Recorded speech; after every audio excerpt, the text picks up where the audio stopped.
Live now, breaking, Mitch McConnell on the Senate floor speaking about Justice Brett Kavanaugh. Listen.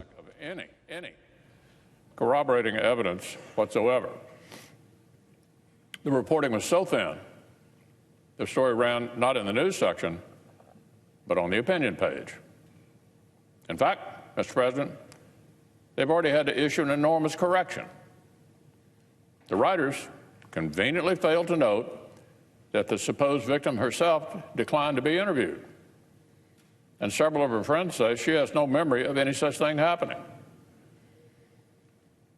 We all remember this pattern from last time around. Shoot first, correct the facts later. And here's another familiar pattern. Just like last September, little things like facts and evidence didn't stop Democrats from rushing to exploit this.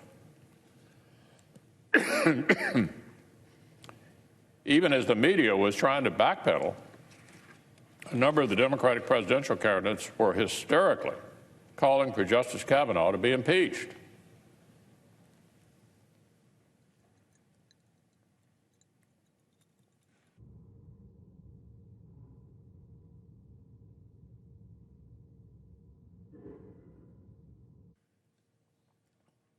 On the basis of this flimsy, uncorroborated story, they're calling for Justice Kavanaugh to be impeached.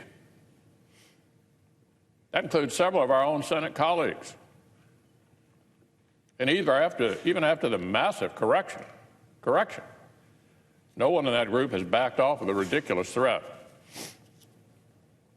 This laughable suggestion is already earning scorn throughout the country, across the political spectrum. A majority of senators and the American people rightly rejected the politics of unsubstantiated personal destruction just last year. It's just as transparent and self-serving today, 1 year later. But it would be a mistake to dismiss this as a bad case of sour grapes. This is not just a left-wing obsession with one man. It's part of a deliberate effort to attack judicial independence. 6 of the Democratic presidential candidates, plus one who has now quit to run for the Senate, have publicly flirted with packing the Supreme Court. Court packing. Today's bold new Democratic idea, a failed power grab from back in the 1930s.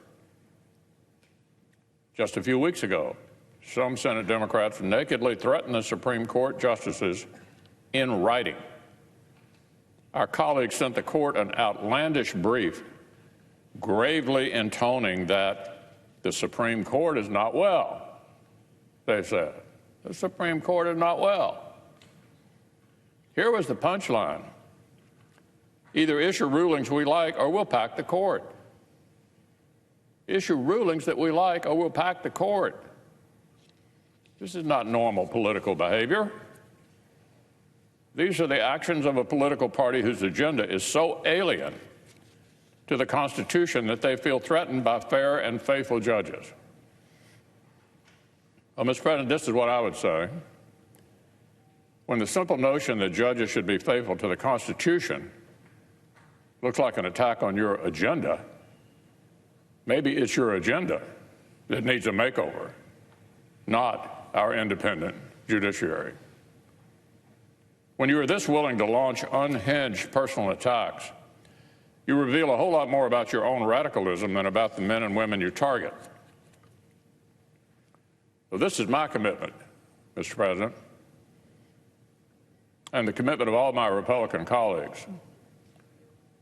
As long as we remain in the Senate, we will fight to preserve our fair and independent judiciary.